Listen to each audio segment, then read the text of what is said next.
Bom dia a todos e a todas, agora dizer assim. Na verdade, eu fiz aqui, preparei 8 slides, mas já não estava nada a perceber para aqui, porque com os 15 minutos que temos era muito melhor fazer alguns comentários ao que foi dito até agora e depois podermos eventualmente conversar sobre essas coisas. De qualquer forma, uma vez que os preparei, pelo menos 4 vou usar para, eventualmente, se assim acharem, podermos conversar um pouco mais no momento do debate. Primeiro, agradecer o convite. Já sabem que estes convites entendo-os um pouco como uma espécie de convocatória. Desde o primeiro minuto, em 2001, para aí, que eu abracei esta causa, achava que era um projeto com as características que um projeto tem, extraordinário, que tinha objetivos e tinha que ter um fim e depois devíamos avaliar. Tenho vindo a acompanhá-lo, participei na generalidade dos momentos de formação, tenho vindo a orientar várias teses que refletem sobre estas coisas e eu agora também acho que é a altura de falar um pouco do futuro e por isso também incluso a mim próprio, em alguns escritos que faço, começar a pensar um pouco para além de 2010 ou para além de 2015, como é que nós todos podemos construir. Aliás, eu tive aqui uma pequena diferença entre intenção e gesto. Se quando comuniquei aqui o título, se quando disse o título da minha comunicação, quando me pediram, eu falei de uma política de educação e formação de adultos, agora escrevi aqui uma política de educação e formação ao longo da vida. É verdade que eu queria falar de uma política de educação e formação ao longo da vida, mas registando e colocando ali educação de adultos. Esta diferença entre intenção e gesto, que não é nada inocente, vai permitir exatamente a primeira reflexão. Nós festejamos ontem o primeiro centenário da nossa República e como todos podemos ouvir, como foi possível ouvir ontem com algumas intervenções, eu fui pegar naquele livrinho que o público trouxe aqui há uns tempos, já não sei quando, mas tenho lá por casa, tinha lá em casa, que pediu a uma série de pessoas especialistas na área várias áreas, história, educação, economia, fizessem um pouco o balanço de qual era a situação de Portugal que permitiu o aparecimento da República há 100 anos atrás. Entre eles o texto do meu amigo que eu conheci recentemente num congresso de História de Educação no Brasil e com quem pude partilhar alguns momentos, o Rui Pita Silva, exatamente sobre a questão da educação. E era muito claro para os republicanos que nós estávamos numa situação de grande atraso em relação à Europa, que do ponto de vista estatístico se media simplesmente, por exemplo, a França tinha dobrado o século com 1% de analfabetos e nós tínhamos 75% de analfabetos. Portanto, esta era o nosso problema. Apesar da escolaridade obrigatória já ser exatamente obrigatória, desde a Constituição Liberal, nós tínhamos uma dificuldade enorme em conseguir fazer chegar as escolas ou fazer chegar as crianças à escola e os republicanos acusavam exatamente os monárquicos, a monarquia constitucional, de um grande crime do atraso da população. É verdade que foram, do povo se quiser, foram tomadas muitas medidas, legislação moderna, atualizada, por várias razões, como ontem, com certeza, quem assistiu aos debates percebeu, nós nunca conseguimos verdadeiramente ter práticas que correspondessem aos discursos políticos e aos discursos teóricos que estiveram sempre compaginados com o que melhor havia na Europa e no mundo. E depois tivemos que ter estas ações extraordinárias. Aí a República ainda tentou, com as escolas móveis, debelar os déficits nomeadamente da alfabetização que a população portuguesa tinha. Tentamos na década de 50, tentamos a seguir à Revolução e mesmo estes programas extraordinários se revelaram de alguma ineficácia.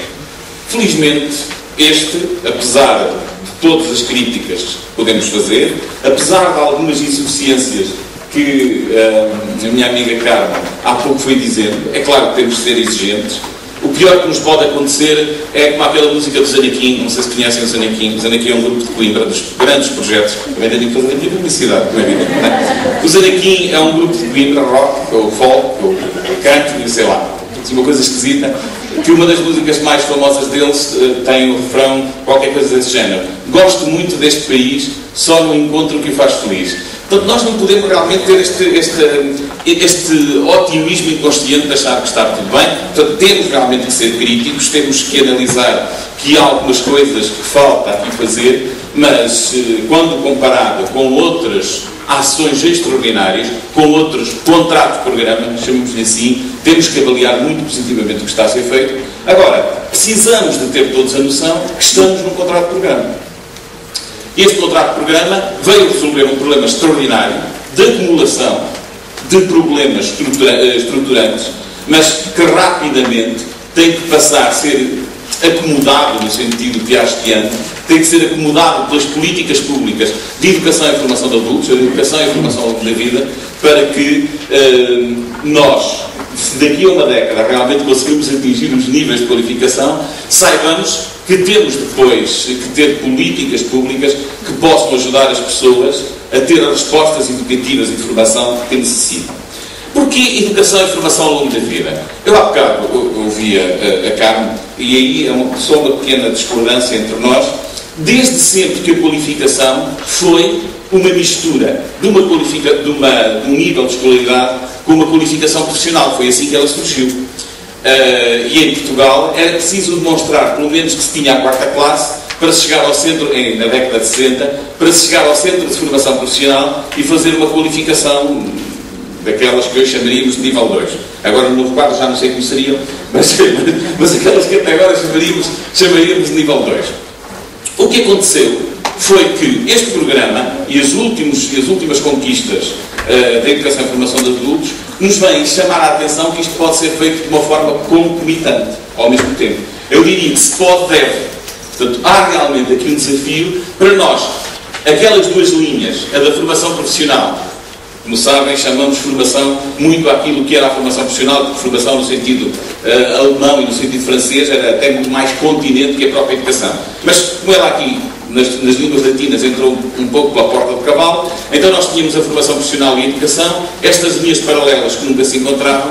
Há aqui agora esta ênfase do discurso que é preciso juntá-las e permitir e fazer o apelo para que as estruturas, os recursos educativos, as organizações educativas e as pessoas se entendam para que isto possa ser feito de forma concomitante.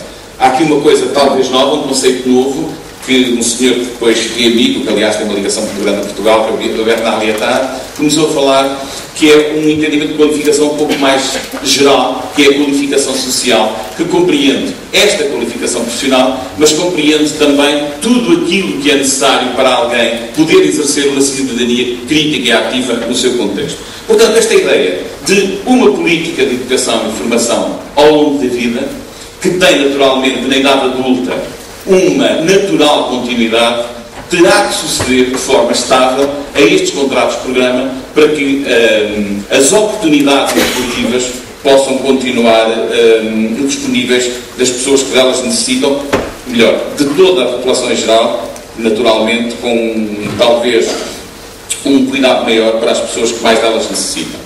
Esta política tem alguns adquiridos. Ou melhor, partimos naturalmente de alguns adquiridos para a construção desta política. Quando se pensarmos no relatório do Edgar Faure, na década de 70, nós sabíamos que havia 3 razões para tudo aquilo que, a maneira como nós pensávamos a educação até aí, poder ser completamente modificada. Vários autores falam isto de maneira diferente, eu vou dizer isto da maneira que escrevi. Desde logo, por razões epistemológicas. O conhecimento anda tão depressa, que qualquer pessoa que se queira informar sobre um assunto sabe que daí a 2 ou 3 meses estará desatualizado. E, portanto, nós precisamos de recursos, todos nós precisamos de recursos, quer individual, quer em termos mais sociais, em termos de procura social, que nos permita estar a procura de conhecimento, o processamento de informação e a procura de conhecimento, acompanhando dentro da área que nos interessa, ou das áreas laterais que nos interessam. Comprei há 8 dias o novo livro de António Damasio e lá está um capítulo sobre o eu biográfico. Obviamente, se eu não quiser ler muita coisa sobre neurociências, ou pelo menos aquele capítulo que tenho que ler porque me interessa forçosamente sobre o que é que os neurocientistas dizem sobre a importância do eu biográfico para a construção do self, a profissão do eu. Aliás, ele fala sobre estas questões da tradução que são naturalmente difíceis, mas as razões, antes de mais, eram realmente epistemológicas. Os anos 60 tinham-nos demonstrado que o conhecimento estava numa produção aceleradíssima. Depois, por razões profissionais, não eram só os movimentos os fluxos intersetoriais, mas também a vitalidade com que as profissões evoluíam, que nos obrigavam a processos de reciclagem, de requalificação e de aperfeiçoamento, e por fim, por razões culturais, que aliás se agudizaram ao longo dos últimos anos, como o livro de Alain Touraine, Le Nouveau Paradigme, coloca tão bem. Se é verdade que continuamos com uma vertente socioeconómica dominante, também é verdade que este paradigma socioeconómico começa a ser questionado por um conjunto de questões, de problemas essencialmente culturais, que não consegue resolver. E, portanto, todas estas questões, estas razões, nos levam para este adquirido de que é necessário que a educação continue ao longo da vida. Não falo de aprendizagens. Claro que aprender nós aprendemos desde sempre.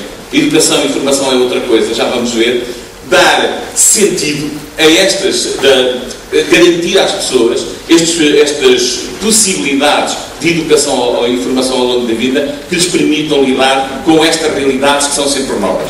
Depois há outro adquirido. Todos os contextos de vida são espaços de aprendizagem e potencialmente educadores. O facto de ser espaços de aprendizagem não significa que sejam educadores, porque, como vamos ver rapidamente, educação pressupõe ética, pressupõe moral, pressupõe valores, e valores construídos em conjunto, naturalmente. E, portanto, todos os nossos espaços de vida são espaços de aprendizagem e podem ser potencialmente educadores e têm que ser incluídos neste objetivo conjunto de construirmos políticas educativas para todos. Depois, duas ideias que têm muito mais a ver com as metodologias. O desejo, a afetividade e a implicação, como melhor garante eficácia no ato educativo. Isto, desde sempre as conferências da Unesco, os investigadores da educação de adultos vêm colocar vêm pôr este problema no centro do debate. E, por fim, para não demorar muito mais, porque eu só quero passar mais 2 slides, o conflito no sentido piagetiano, o conflito no sentido dos neopiagetianos, conflito cognitivo, conflito sociocognitivo, mas também o conflito no sentido da dialética hegeliana e de todos aqueles que a partir daí construíram uma pedagogia crítica que possa envolver todas as pessoas em atividades educativas que melhor sirvam as suas necessidades.